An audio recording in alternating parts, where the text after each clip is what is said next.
need it from you, Jesus. I'm in a dark place right now. I need.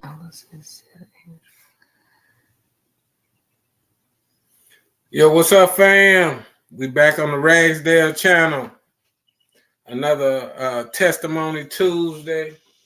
I'm here with Harold Can Fly.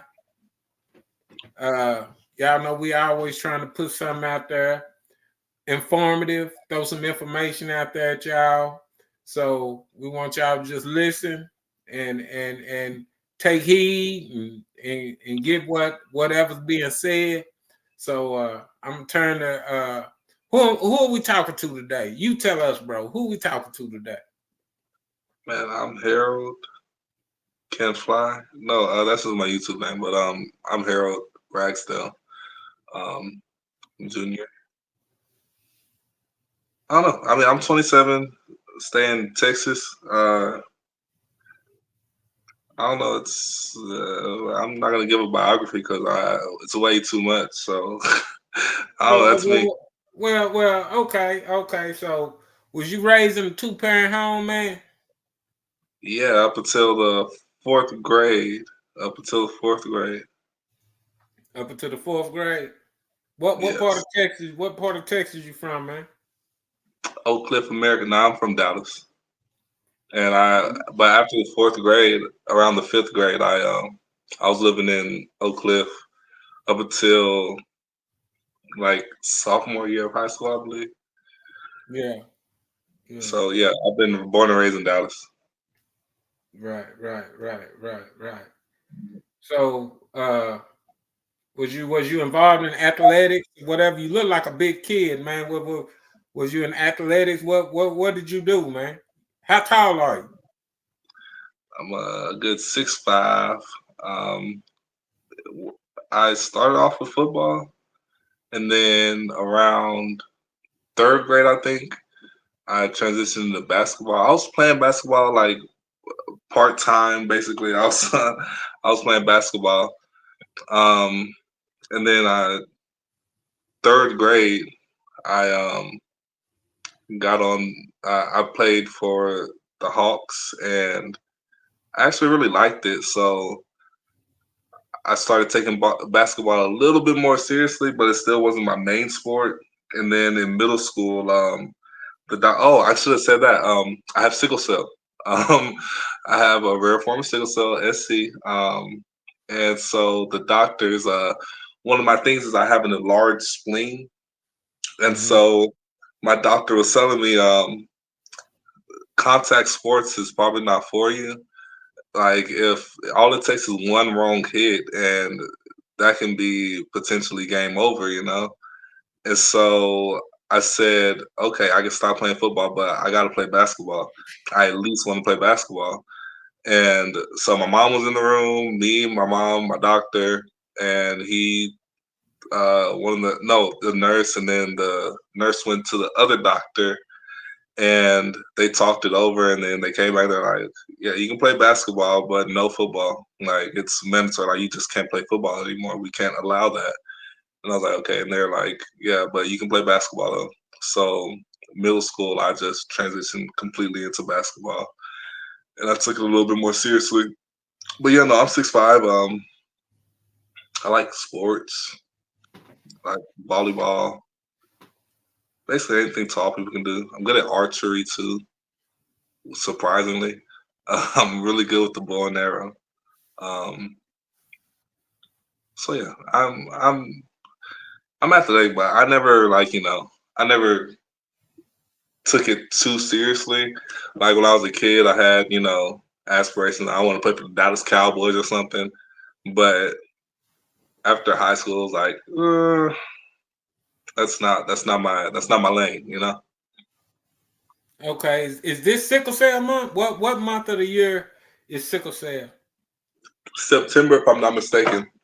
But they switch it around all the time. I remember, I think they changed. If I'm not mistaken, they changed Sickle Cell Awareness Month to Mental Health Awareness Month, and then one year it was something LGBT, but I know that recently they changed it to Mental Health Month. And people don't recognize sickle cell anyway. Like people that doesn't get acknowledged. Like people are like, oh, like wow, they were breast cancer. Like I think this month is breast cancer month, and so they don't acknowledge sickle cell awareness month like they do with the cancer. Why you But think that? Why do you think that's so? I mean, because it's not only black people that go through it, but it's predominantly black people, and it's a easy way to stifle and kind of throw a handicap on the melanated folk. And it's not like they can manually do it themselves. It's something that you're born with, and then they could turn that into a another hurdle for you. And just getting the medication that you need is hard. Finding proper treatment is hard, and they're not researching it the way they should. Um, Maybe I'll do that one day. But I definitely know that it has to do with being black. I had a doctor tell me the other day, not the other day, a few months ago, like probably about a year ago, I had a doctor tell me that the stuff that sickle cell patients have to go through, other patients don't have to go through that. Like being labeled a drug seeker and stuff like that. Like they've been giving me hydrocodone, morphine, Dilaudid my entire life. I had to tell them not to give me Dilaudid one time just because I was admitted, and they put me on a PCA pump with Dilaudid in it, and it just had me tripping out. Like I was tweaking out, and I was like, I told the nurse, I'm like, I was crying, and I was like, yeah, no, you gotta take this away. I don't want to do this. Like I was like having anxiety, and like it was like a panic attack. Like I felt like there were ghosts in the room. I was like, yeah, nah, you gotta take this away. And I had just started on that. I was like 13, and so they're like, we're gonna give you this new stuff. It's stronger than morphine. Let us know if it works or whatever. And it worked. It worked. But it worked a little too well. So but anyways, just getting the medication, and I've never been a drug seeker. Like I've done things before, but I've never done narcotics, opiates and stuff like that because since a little kid, my doctors warned me about the effects that opiates can have, the addictive nature of hydrocodones and morphine and stuff like that. And they're always like, like don't misuse it. Don't ever give it to anyone else because people do want this kind of stuff. Don't ever sell, don't ever give it away, and don't misuse it. And so I've stuck with that, since a little kid. I've stuck with that. So that's not something that you can just grow out of. It's you got to have a really, really. It's got to be something when you're instilled with that from a young age. It's hard to break out of that. So I don't know. And then, but to be labeled a drug seeker, nonetheless, it's crazy. Like my doctor told me, if it was cancer, if it was something like cancer, they wouldn't even question you. You wouldn't even have to ask for this kind of stuff. But with sickle cell, a predominantly black thing, you know, they make it a little hard for you. Yeah, that's tough. That's a tough pill. I can relate to what you're saying because the doctors. I remember when you was diagnosed, it may have been you or your brother. I had a doctor to come in and tell me that y'all wouldn't live to be 13, and he said he showed me what sickle cell does, and he said the only reason he said there was a cure, and it was a young Caucasian doctor at Parkland that said there is a cure, but no one puts into sickle cell, and so therefore it's not funded, and it only affects predominantly black people, so they don't put in it. Probably one of the tough pills. Uh, Well, probably it was a pill that I didn't accept. I didn't swallow that pill. You know what I'm Mhm. saying? Because for everybody that don't know, I'm Harold Senior, so this is my son we're talking to. Uh, when he told me that, it was like telling me I was gonna die.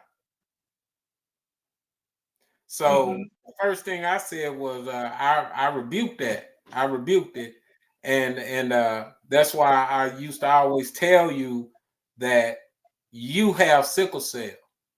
Sickle cell don't have you. So you Mhm. bring sickle cell up under subjection. You run that thing. But that was a tough blow for any young couple or whatever to the way we were going through it, basically alone, and somebody walking in saying your son gonna die. Yeah. That was it was definitely a tough blow, and I think that's why my faith now is a lot stronger or whatever. But okay, we y'all black people, y'all need to start.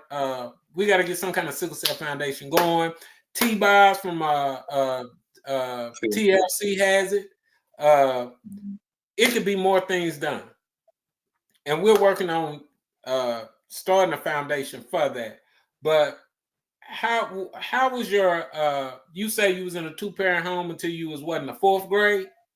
Right. Okay, how did your structure and everything change after the breakup? I don't know. It's just a little more. Um, you use the word structure, and I don't know. That's the thing that stands out to me immediately. I think that it was a little bit less structure, which I don't know. I can attribute that to four kids, um, four kids. A single parent household at the time, and then yeah, yeah. You can't really expect. I mean, I don't expect. It can happen, but I don't expect. Just laying down just solid structure in the household and stuff when it's one parent, and then let alone the mother. Like it kind of makes it hard. Then I don't know. I laughed because I didn't want to say it at first, but obviously, mental illness does play a part in all this. And as Black people, we should be more comfortable talking about that kind of stuff. Um, not So, just with. how many siblings do you have, and where do you line up? How many of us? I'm the second. There. I had an older brother and then two younger siblings, little brother and little sister. So it's four of us. Okay, it's four of y'all. It was four of y'all. Hmm. Okay. So, how? When did you started? You went to a early college program. Right. I could say this because I remember when you was placed in that early college program, I was against it because I feel kids need to be around kids their age, and if you place a person in a atmosphere where it's older people, they're going to do whatever the older people doing to fit in, and they'll be introduced to certain things that they're not necessarily mentally ready for. Even though you was physically big, you was still just a kid. So how did you got into this early college program? What was that? It's at Mountain View. I just had an interview the other day where the interviewer was saying that their cousin went to the school that I went to, but it's a it's early college. Basically, you're going to high school, and we're on a college campus, so it wasn't just like dual credit. It was like I'm going to the college classes on the college campus. Mhm. So we were basically in the basement of Mountain View College, not the basement, but like in the lowest floor, and so it was basically like our school was like a hallway. It was a hallway, and then the side hallway was like to the end of it, and then over here it's college art. The art department starts, the art section, and then the other side of the campus is over there, and then so it's just a hallway. Our school was a hallway. It was 400 kids, 100 kid per class. So it was 100 kids in my class, 100, 100. So it's 400 kids enrolled, and I mean, honestly, it was. I liked it. It was a nice environment. It definitely does. There are its pros and cons. You're right when you say that you're put in an adult environment, and if you're not if your priorities aren't exactly where they need to be, then you can get lost in the sauce. And because there were plenty of people that didn't get lost in the sauce, but even the valedictorian, like the valedictorian, I had um exchanges made with cannabis. Oh, it's YouTube. I can say this.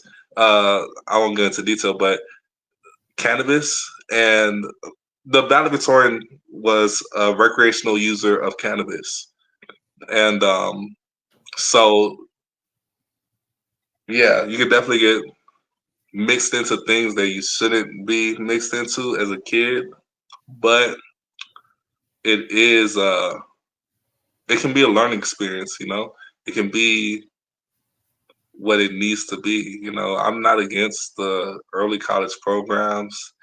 It's just I don't know. It's just I know for me personally, I wasn't in the right environment at home. I think at school, it was a good environment for me to be in at school.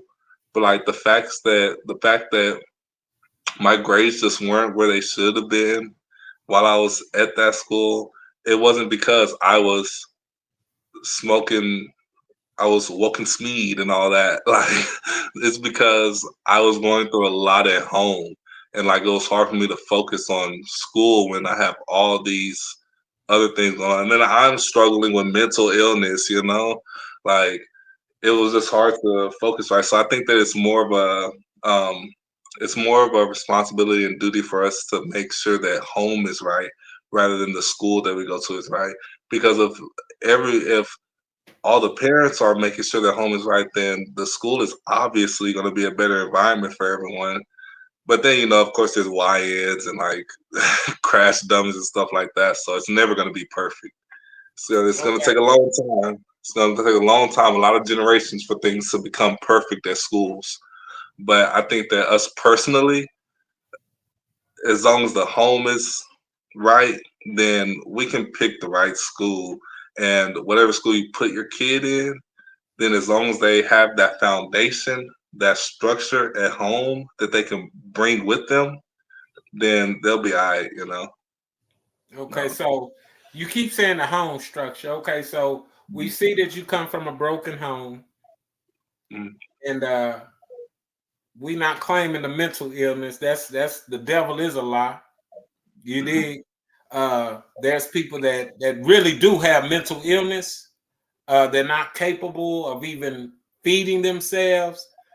So Oh, we gonna man. rebuke that and get that out the way. But tell us the turns and the twists that you feel that you took in your life from being from a broken home, not having that father there to tap you upside your head. Uh, what kind of turns did you take? Were you ever sleeping on the street? Did you have trouble with the law? Did what happened to you through the did you get lost in the cracks? Because it sounds to me like you're a victim of your parents' divorce. Uh, I don't know. Instead of mental illness, I'm gonna say neurodivergency because I get what you're saying with mental illness, but I'm a very literal speaker. So Right. when I say mental illness, I think like, oh, it's an illness that's in the mind, and so it subjectively it could be taken a different way. But I'm just gonna say neurodivergency because Yeah. that's a lot more specific. Um, I think I mean, we can all be victims to a lot of things, but I don't want to say that I'm a victim to a broken home. I want to say that I like those are the cards that I was dealt. I think that it doesn't. Yeah, it's horrible, and like I'm not gonna pretend like it doesn't affect the person. It doesn't affect the child. I mean, I don't know. I don't know if you from my perspective, being an adult now, I take responsibility for what I did. I know that I made the wrong choices. I know that with therapy and stuff, one day a therapist is gonna tell me like, "Hey, yeah, this would have been a lot different if you had came from this." But I know that me taking responsibility for my actions, it makes it a little bit more difficult for me to say exactly what it was. But I know that um, when I mean, and then I don't want to play the blame game, but I know that it was a lot of focus that was put in other places rather than the kids after the divorce. Right. And I do think that that affected all of us in certain ways. I don't know how. I'm not a therapist. Right. I don't have that degree, but I know that it affected us, and um just not having that authoritative figure of the authoritative male father figure around. Like it's different when even like just being plain about it, it's different when a woman wants when a woman does decide finally like, oh, okay, let's be strict or whatever. It's different because a woman doing that, it doesn't have the same effect of a father doing that. And once again, I don't have the degree, so I can't explain why, but I know that No, you it's talking real good. That's common sense. It was different when it wasn't that 300-pound nigga coming in there saying, "Boy, you ain't gonna do that, huh?" yeah, way different, way Yeah, different. way different. Yeah, Yeah, tell the truth. Help Mhm. somebody. Yeah, yeah. I don't know. And then like any kind of repercussions for things, it was always, and I've learned this. Unfortunately, I've learned this from dealing with women. And I don't from dealing with black women. Um, it's a passive aggressive kind of a reprimand that can happen when dealing with women. I'll say that. For one time, I'm gonna say black women, but women. um, it's more of a passive aggressive kind of reprimand. It's not like this is what it is, and it's always going to be this way. It's like this is what it is because I'm feeling this way today. So this is how we're going to handle this. But then if the same thing happened like in a week, then it's going to be different repercussions. It's going to be a different reaction. It's going to be a different consequence to these actions, the reactions and all that. And I mean, I don't. Once again, I don't blame women for their biological setup. They're biologically set up to do these kind of things, but it's the absence of the male role that is the male figure. It's the absence of the father figure that kind of throws off the balance and makes it a toxic situation because the mother can be the mother no matter what, you know. Right. But when that balance isn't there, then it throws things off. It just throws things off. Um, I forgot what your question was, but Okay. So let's change up. Let's change.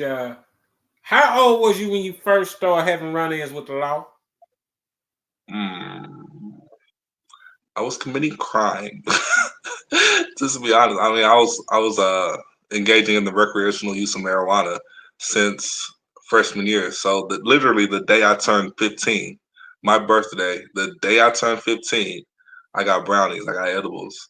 So I was doing illegal things to, everyone does that though. That's not like huge or anything. But I would say around um, probably like 19, I'll say, because I was sleeping in my car, so it was a lot. It was a lot more desperate times. And I'm a nonchalant person. Like even in the most desperate situations, I'm like, I don't show it. But thinking in retrospect, these were more desperate times. So it was a lot more crimes being done at that time. And I mean, I don't know. I mean, I guess I had some. Really, it was a public intoxication. I think that was the first thing that I had to run in with the law for. It was public intoxication, but it was just like a night in county, no big deal. And then the first charge I caught was assault causing bodily injury because I was at this store that I actually used to work at El Rancho. I used to work at this place, and I had these two uh, pasty pirates with me. These two girls of the non-melanated species, and they were doing whatever they were doing. And old girl had my key. She had the key to the place I was staying at, the apartment that I was at. Um, she had the key for some reason. I forgot why she was holding it. But so I bought my Doritos, paid for them, everything fine, for me at least. I paid for my Doritos, which like I have been somewhat of a kleptomaniac at times. Like sometimes I'll just not pay for things just because I can. Like it's not like, oh, I need it. Like no, I just don't want to pay for it. I used to be that way. And but this time I actually paid for my stuff and I walked out, and like while I was in the store I had told these two girls, I was like, hey, that guy looks like a secret shopper. Like I could peep it from a mile away. And the guy did look like a secret shopper. And I'm like, yeah, that guy looks like a secret shopper. And so I walked out, got my bag, and I was waiting in the front. And then while they were walking out, the same guy that I pointed out stopped them. It was like, I'm gonna need y'all to come back inside. And so I walked by and I was like, hey, she has my key. I just need my house key. Like I'm not sticking around for all this, but I just need my house key.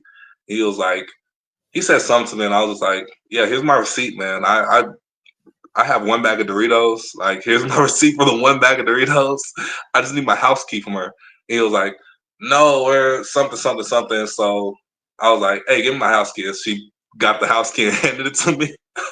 And the dude got mad at me for getting a key from her, and he tried to like hit me up to the juice bar. And I'm like, dude, just stop, stop. And then my ex manager came around the corner. He's like, Harold, what's going on? He called me by my name. Like he knows me because I used to work for him, And he's like, Harold, what's going on? I'm like, tell your guy to get off of me. I'm not doing anything wrong. Tell your guy to get off of me. He was like, Harold, what's going on? Explain to me. I'm like, tell your guy to get off of me. And he's like, explain what's going on. I'm like, I'm not explaining nothing. Tell him to get off of me. And it's a little dude, like, trying to hit me up. Right. I'm like, get off me. And he's like, explain. I was like, you have 5 seconds to tell him to get off of me. And so he didn't tell him to get off me. And so I did like a judo flip and flipped on the ground. And he hits the ground. He's like, oh. And so, and so I got my skateboard and I left.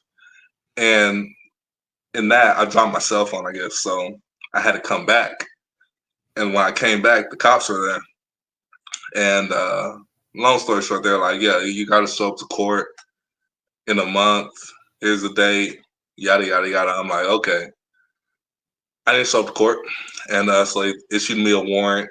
And then so I ended up going to jail for I was at Lulu University for 2 or 3 weeks, and they ended up dropping it because I didn't do anything How wrong. old, Like how old were you then?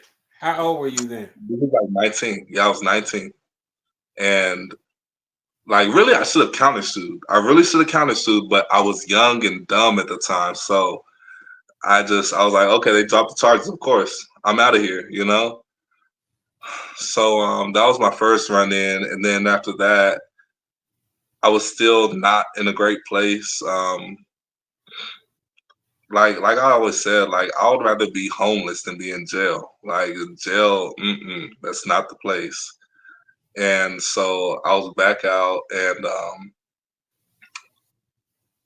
didn't have a place to stay. I was still staying in my car, and so still a time of desperation, and I was committing a lot more crimes, and I don't have any. I have all victimless crimes. I've never been a violent person. I've never been Right. someone to do any violent crimes or nothing like that. But I was committing crimes, and so eventually I had a bunch of warrants. And this is like a, more years into the future. Like I'm saying around Yeah. like 24, 25.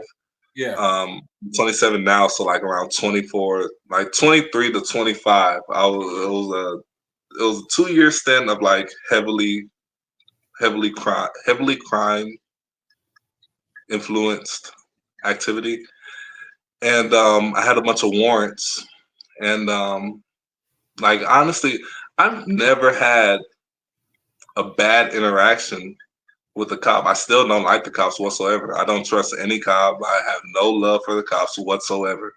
But me personally, I've never had a bad experience with a cop besides not in the free world at least.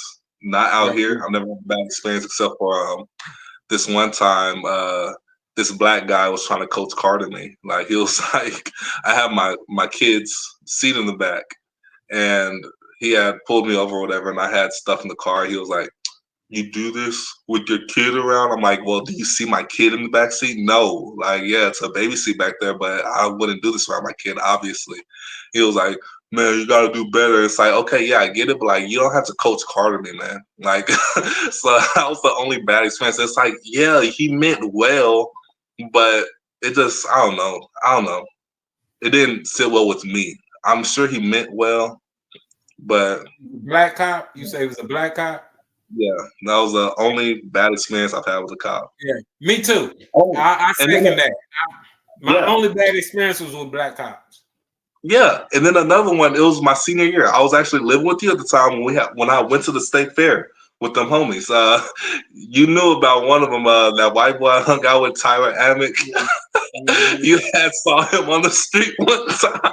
Yeah. Yeah. That's that's beside the point. It was at the state fair. We were leaving, and like everybody was getting on the bus, the dark bus, and it was a big crowd of people. We had to wait for the next bus every time. Then you put another load of people on the bus, and then that one leaves, and then another bus comes by, and then everybody gets on the bus. So it's a big crowd of people trying to get on, and we're wait. Well, at least me and people I was with were waiting our turn. Like we're slowly getting to the front of the crowd of people. And there was this one family that got on, an old lady with a stroller and like two young kids. And then the mom was behind them and she was trying to get on. And the cop at the front was like, you can't get on. You can't get on. Like yelling in her face, like, you can't get on. She was like trying to tell him, like, my family's on. And he was like, you can't get on. And I told him, I was like, hey, she's just trying to get to her family, like her kid. And I said grandma because she looked like a grandma. So I'm guessing that's her mom. That's all like her family, her mom's on the bus right now. And then he like looked at me, he was like, do we have a problem? I'm like, no, I don't have any problem. You have a problem. She's just trying to get on the bus. And then he was like, let me come holler at me. Come holler at me. And so we go to the back of the bus. She got on. So mission accomplished. My mission was accomplished. I just wanted her to get on with her family. And so black cop, by the way. And so we go and like we're talking or whatever, and he's like, asking me questions and stuff. I'm like, dude, you want my ID? Here's my ID. And he was like, can you turn around for me? And like, so he handcuff me, but I know my rights. I know my law for the most part. At 17, as much as I could know. And so the homies were all like tripping out, like, "Oh no, man, all that shit, yada yada yada." And I'm like, "Dude, no, we're good. Like, he's just detaining me. I'm just detained right now. Like, he's not gonna arrest me. He can't." And I had a clean criminal record at that point, so I had all the confidence in the world. And so he takes my ID to his little car, to look up my information and stuff. And then they were like, there was this one kid that was in our group named Nolan. He was light skinned. And he's like, he took his shirt off. He's tripping. He's like, "Oh no, man." They're like, "Chill, no, this all right." He's like, "No, man." He was like, "Man, they'll shoot you, bro." He was like, "Man, I'm a god. I'll eat a bullet." Yeah. And I looked, I was like, "Yeah, nah, bro, y'all need to get him." He took it too far. Yeah. And so eventually, like, they calmed a little bit, and then the cop comes back. He's like, "Yeah, well, man, I'm gonna let you go." And I was like, "Yeah," and I just turned around and undo my handcuffs. Like, I wasn't trying to hear them. I'm like, "Okay, yeah, I have no warrants. Let me go. We have no reason to keep talking." So we walked to the next train station. We didn't even wait for the bus. We just walked. But yeah, those are my two only bad experiences with cops, and they're both black. So have you done time? Have you took that train? What is it called? TDC. How long? How much time have you done in TDC altogether? Um, I was okay. Well, I'll start from the first time I did a little bit more time. I was in Collin County, for like 3 months, and then I ended up getting put on probation, and so I was out, and then I ended up coming back, and that was my first stint at TDC in prison, and I had got out and then went back because of some janky business with the probation, parole, all that. I'm not on probation anymore, thank God. I'm just on parole now. But so I did about 2 years in total. In total, I've been a victim of the system for about 2 years now, and I'm scheduled to get off parole January 2026. But I'm trying to get all these fees paid and get everything. The classes I have to take, I only have like 4 more weeks, so about a month left of classes left. So at the end of October, I should be finished with the classes I have to take, and then I want to get these fees paid off. And after all that, I know that that's all Texas wants. They just want their money, really. Like, they're not trying to rehabilitate me. They don't care about all that. They just want their money. If they cared about rehabilitation, I would have never went back the second time, you Right. know. And so they just want their money. So once I got that all paid off, honestly, I plan on being off of papers, period, by this time next year. This time next year, I'll be completely free Okay. man. Yeah. Yeah. Yeah. That'll work. That'll work. So Mhm. there was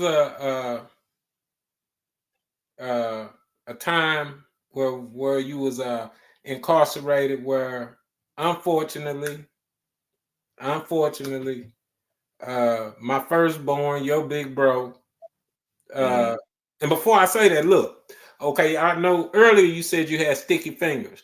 Well, for the record, your brother has sticky fingers. When he was about Mhm. 5 years old, he walked in the store and he opened up a Snicker and started eating that Snicker.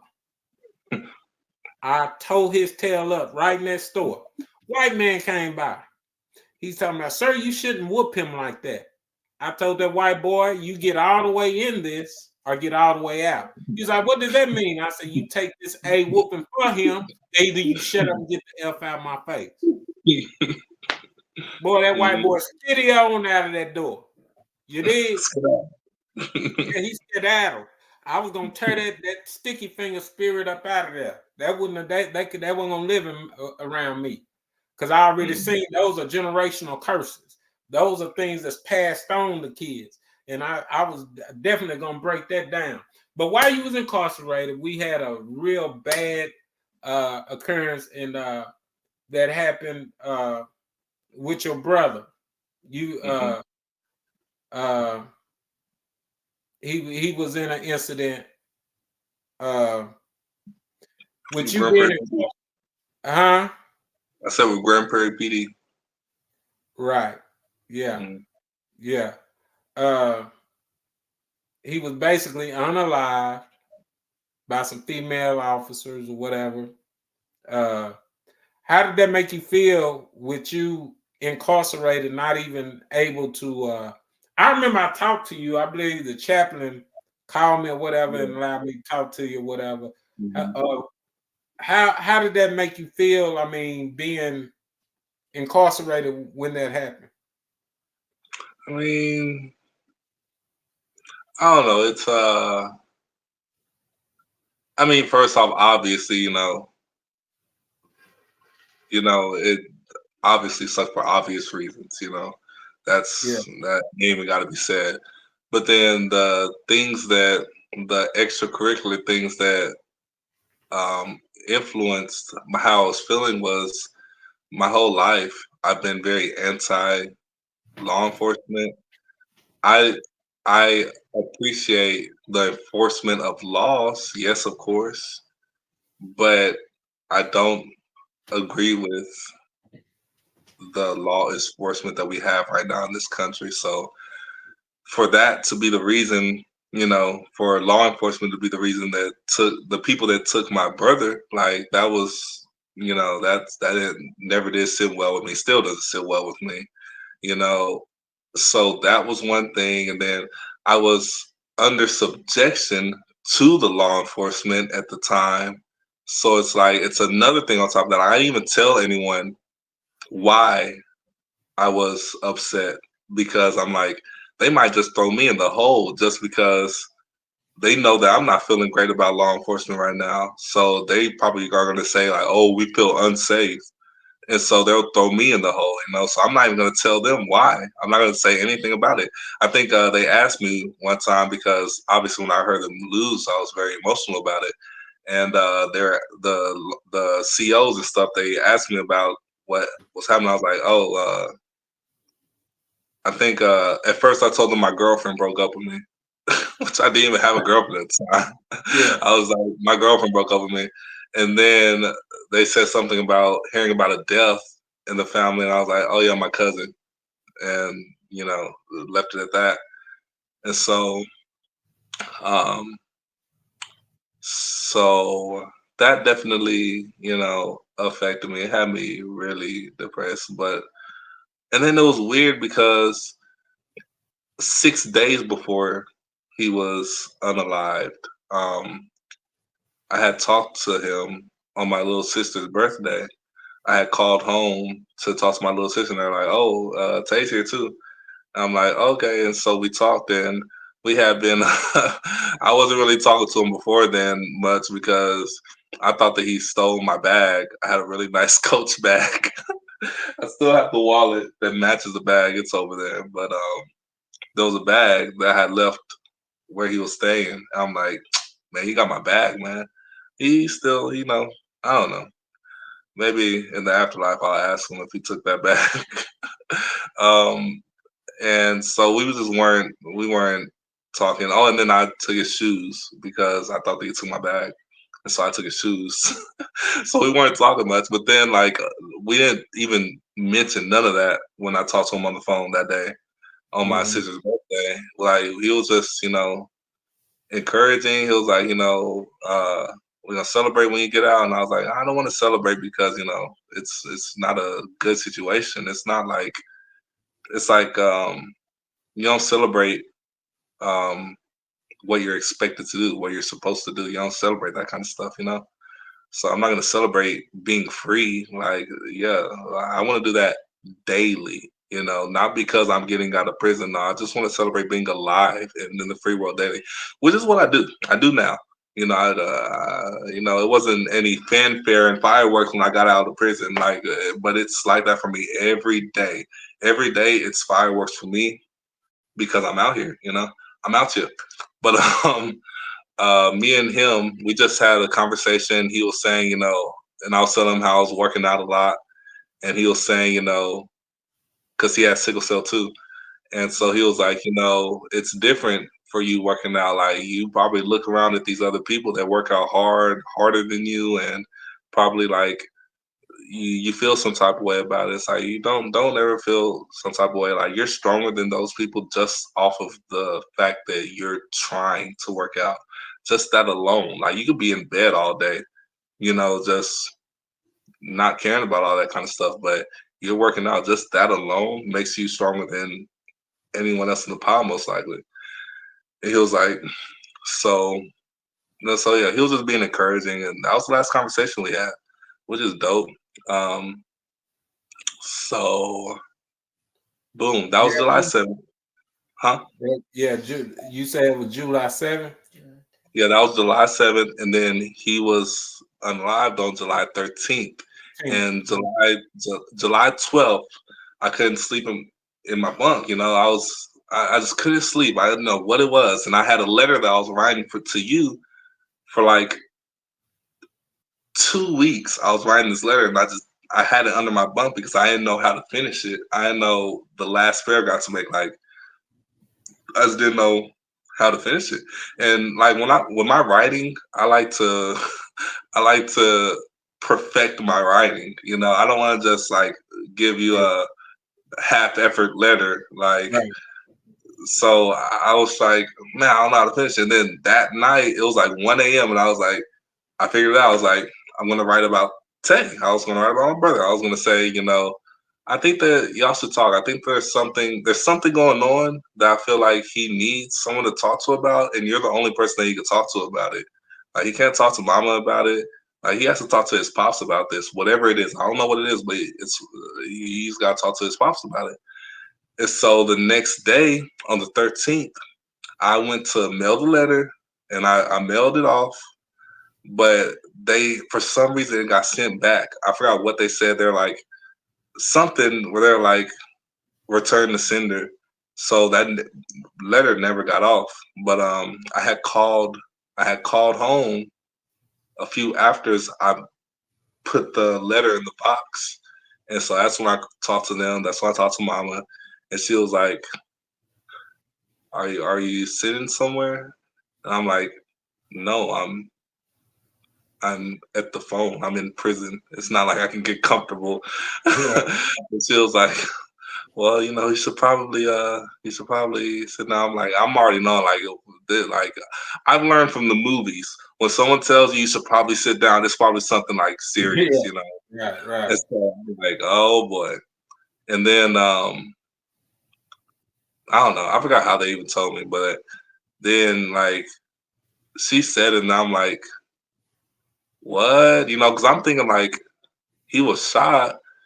It has to be like some some street foolery.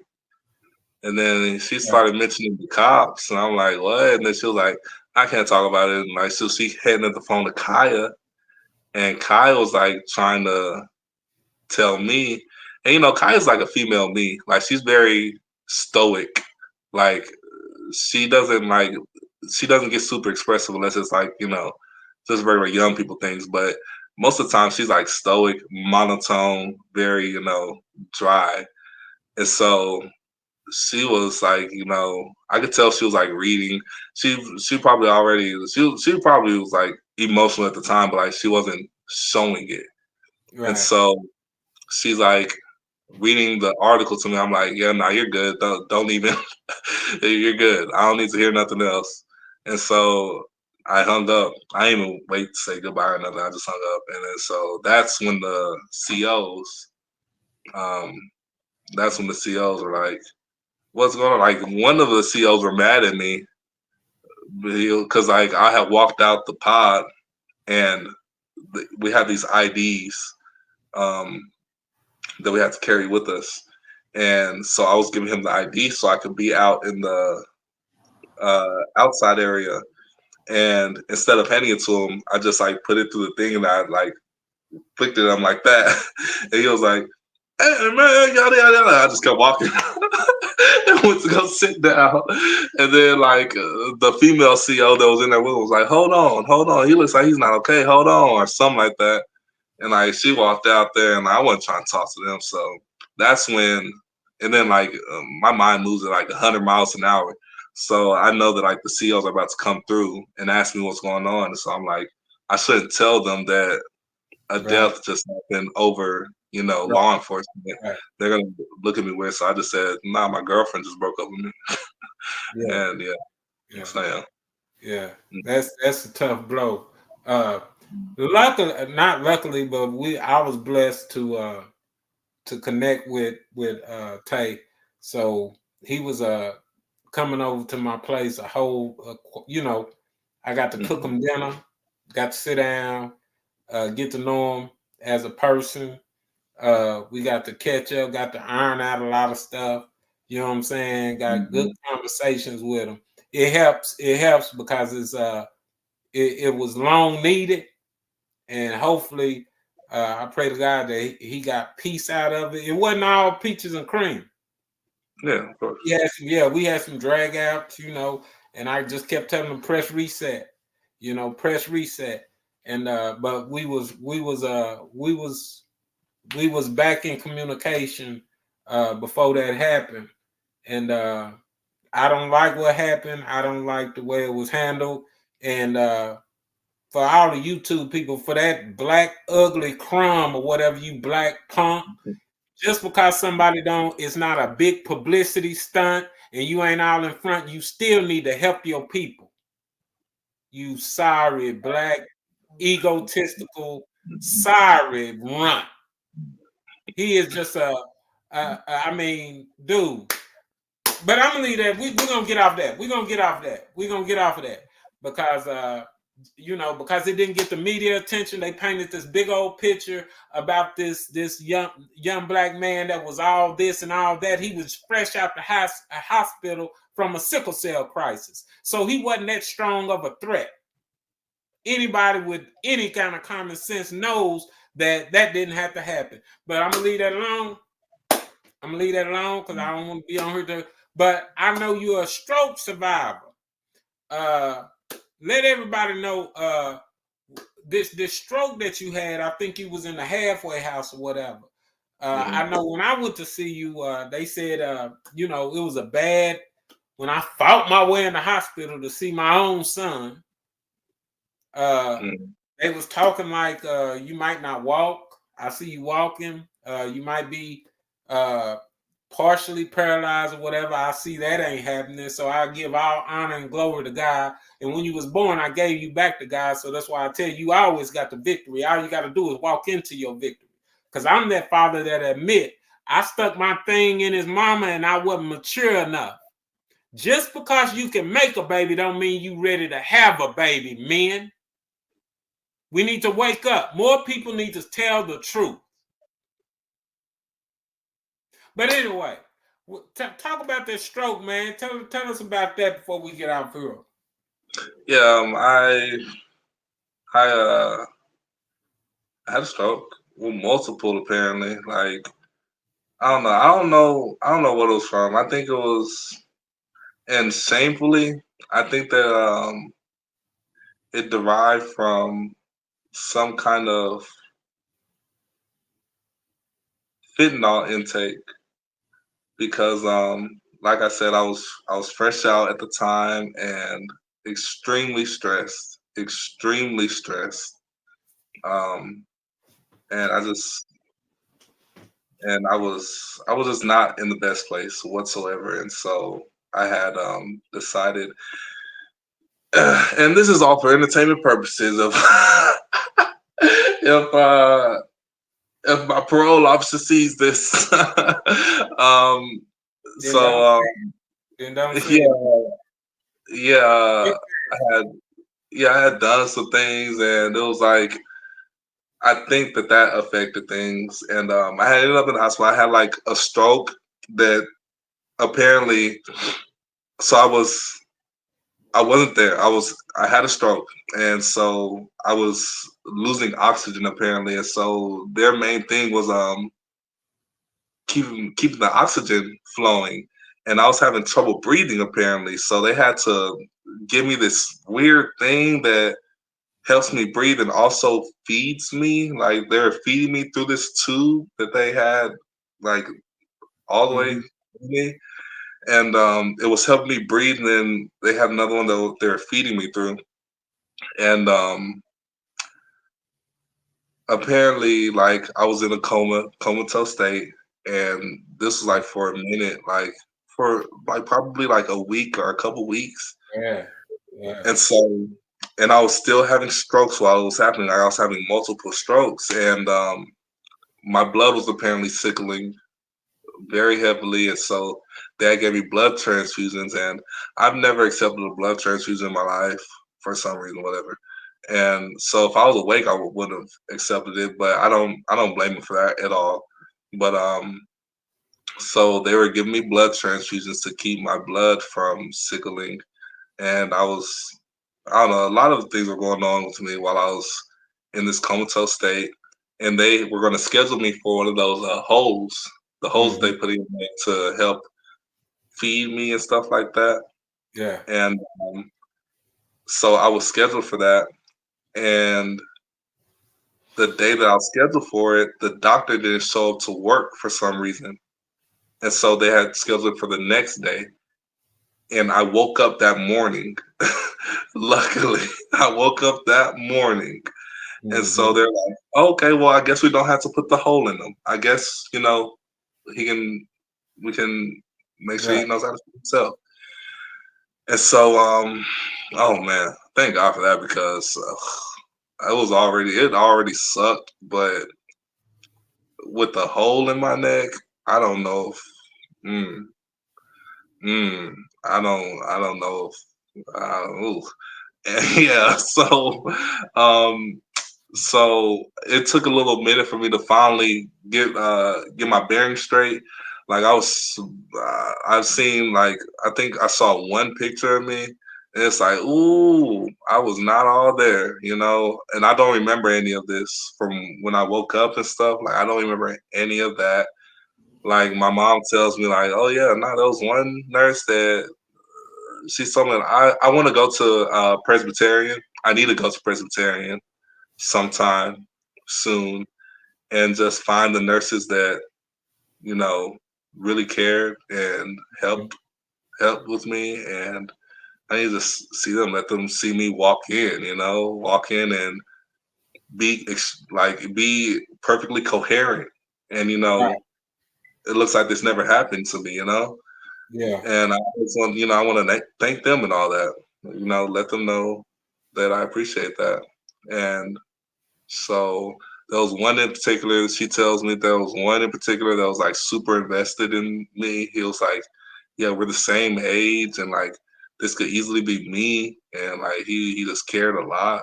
And there was this one girl that I had a crush on apparently, like, but I don't remember any of them. I don't remember any of them. I remember I was transported from Presbyterian to Methodist at one point. Um, and I don't remember it, but I know that they had me at different places on the route from Presbyterian to Methodist, and so I just remember a lot of janky behavior being around me. Like I was not happy with any of the health professionals around me. They were not professionals. That's all I know. I remember they were not professionals.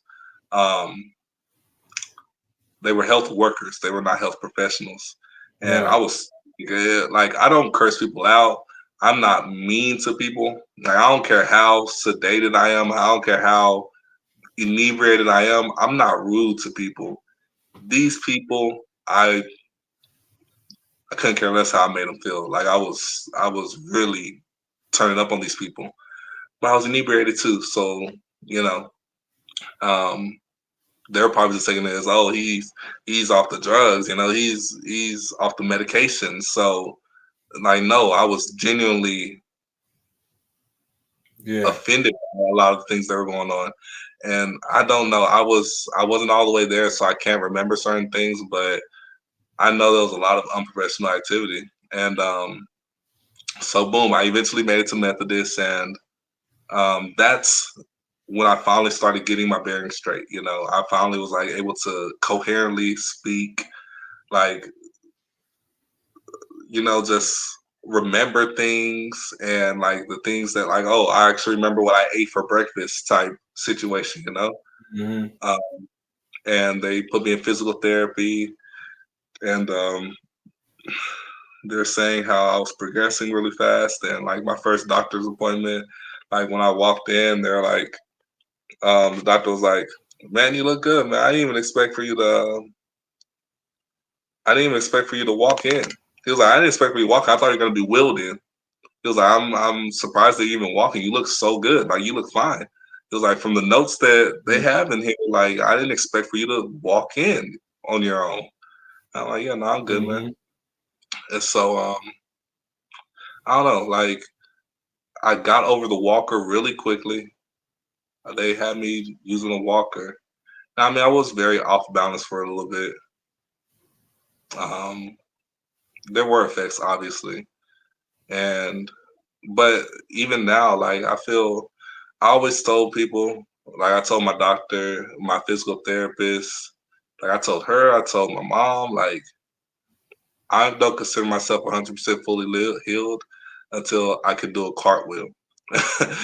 And I haven't tried to do a cartwheel yet, but I feel like it won't be like that hard if I feel like I can do a cartwheel.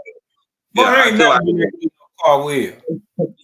at the time though, at the time, like Man, you, go on. Don't nobody want to do my no car physical wheel. therapist, they told Hey me don't man, even men try. don't do car wheels. Men Nah, flip.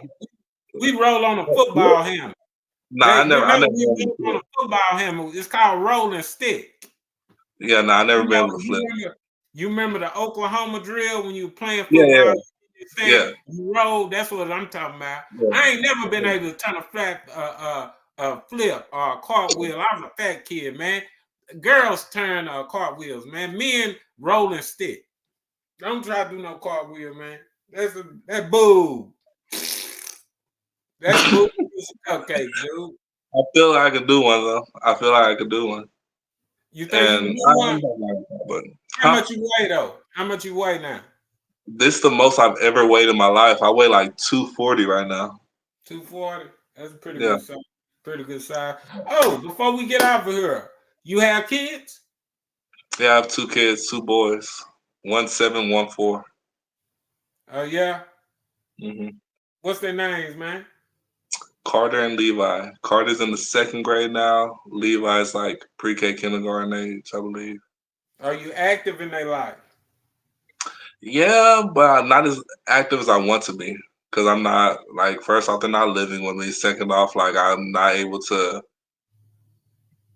I'm just not able to provide what I want to provide. I know I could be, I could be a father figure and everything, but it's like they, I'm financially, I'm not able to provide what I want to provide financially. And then plus I'm on parole and I've got all this other stuff on my plate right now, and I'm not where I want to be with them. But I gotta be realistic about things. Okay. Well, we okay. It's I'm a share this. And I don't care who it piss off or whatever. But you was one of them 4 kids. Let me tell you, black mothers and fathers, something. When kids are young, they don't really care about money. That's not being a parent. Children want their father. I Hmm. remember my children during the divorce, they called me and said, "We want to go with you, Daddy." I said, "I don't have that big house. I just have a 1 bedroom apartment." But they wasn't looking at the 1 bedroom apartment. They was looking at the security and the safety that I brought to them. They knew Daddy gonna be there. Daddy wasn't going out there trying to get his wingling wet. Mothers, you gotta let that father be a father. Don't judge him off his financial status. If that man want to be a father, let them kids go see their daddy. It can be the difference in penitentiary or living free. It can be the difference in life or death. Set your little funky feelings aside. No, I messed up. She messed up. We didn't make it, but I love my kids. I love my kids. Bottom line, no ifs, buts about it. They called me and said, come get, we want to be with you. So a lot of times when you lay down and have a child and you got a participant father, every black man ain't just wanting to get in you and run off. I come from a family. All I know is family. I don't know the lifestyle that this boy lived. I was introduced into that broken home lifestyle. I didn't come from that. So, look, fam, all y'all seeing is the results. This man is 27 years old. We hoping the best for you. What's your ambitions? What do you got going? I know you said you're trying to get off a parole. You're trying to get your money right. What is some of your near future plans? We know you're gonna stay free because that's the only way. That's the way you do it. I gave you back to God from day one, so I know only what you do for Christ is gonna last. All that other stuff, they can throw that in the trash. I don't care what whoever say. I know I cut the cord and gave you back to God when you was born. So tell the people, just feed these young heads that's out there in the streets or out there rebelling. Give the people something to feast on and something positive to look forward to, man. Well, I'm enrolled in college right now, taking my online courses. I'm majoring in horticulture, and I plan on using that to get into to get into the cannabis industry as a master grower. But that's not my long-term plans. But for now, yeah, that's gonna be my stepping stone. And I really want to open my own farms, like own my own farms, um, and just teach the people around me, my family, my kids especially. I want to teach them how to grow their own food. I feel like we're at a time where pretty soon we're gonna have to start growing our own food. We're gonna have to live off the land. And so if I'm getting my degree in that and educating myself on how to do that and getting my skills right when it comes to growing food and all that, I think that's something that actually means something. There's plenty of routes I could have taken because they say that AI is a great thing to get into school for right now. But I'm like, nah, that's not something that I value. I don't value AI technology and all that. I value, the earth and being able to live. And so I'm majoring in that right now. That's really my main thing. Then also I'm looking at real estate, and I mean, people can take inspiration from this, but also I know I can identify. I'm very self-aware, and I know that I'm blessed to have someone that my mom already took all the courses, did her exam and everything, so she has all the textbooks that are needed to prepare for the exam. So I got that for free. So all I had to do is just study and then get it down, and then I can go take the exam. That's all I'll have to pay for, just taking the exam. So I recognize that I'm very self-aware, and I know that that's a blessing. But that's the other thing that I'm getting into. Um, yeah, I think, but my top priority, like you mentioned it, my top priority is staying free, being able to touch grass, being able to look at the sky. We have beautiful sunsets here in Texas. Sunsets, even the sunrises are cool, but the sunsets definitely in Texas, they're beautiful. They've been on a crazy run lately. Like if y'all are looking at the sky, like look at the sky throughout the day. Like it's been on a crazy run. It's beautiful out there, especially the moon. Yeah. So, and you can't see that when you're behind those walls. So that's my top priority right now. Um, I think. Oh, and then just so it's clear, in her defense, and in the mother of my children's defense, she doesn't mind me seeing the kids whatsoever. She actually be needing breaks. She be telling me like, yeah, I just need a break. So she's always for me, for the kids being around me. The only reason they even have to go back over there is because they go to school out there. Right. So that's the only reason we have to send them back every week. But she doesn't. She don't be tripping on me. She's never done the whole weird thing like, oh no, you can't see them right now because yada yada. Like no, she's never Right. done that. Yeah, so in her defense, like she's no saint. No, but right. but if you don't have nothing nice to say, don't say nothing at all. So in her defense, she's not like that, at least. Right. Well, Yeah. get you a football, man, and when you with your kids, get you a football. Go throw that football with them. Go get you some bologna sandwiches. Take them to the park. Throw a Mhm. baseball with them. Teach them how to hit the ball.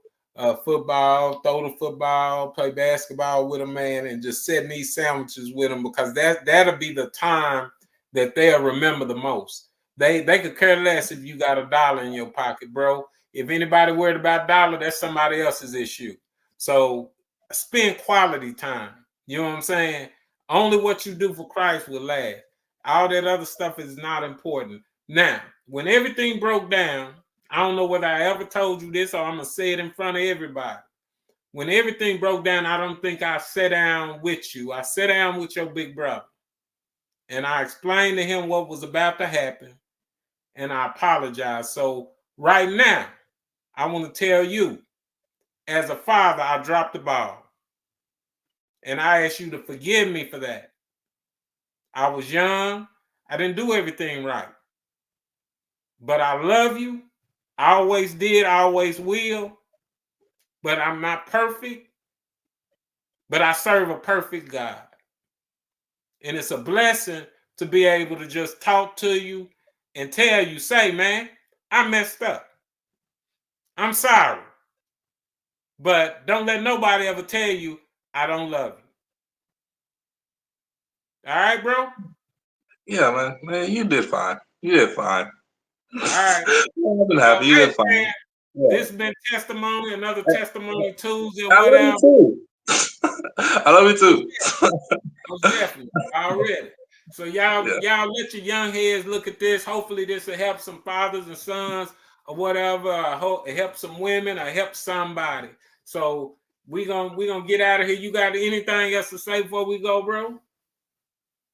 Nah, you said enough. All right, all right. Y'all be blessed to the next. Deuces.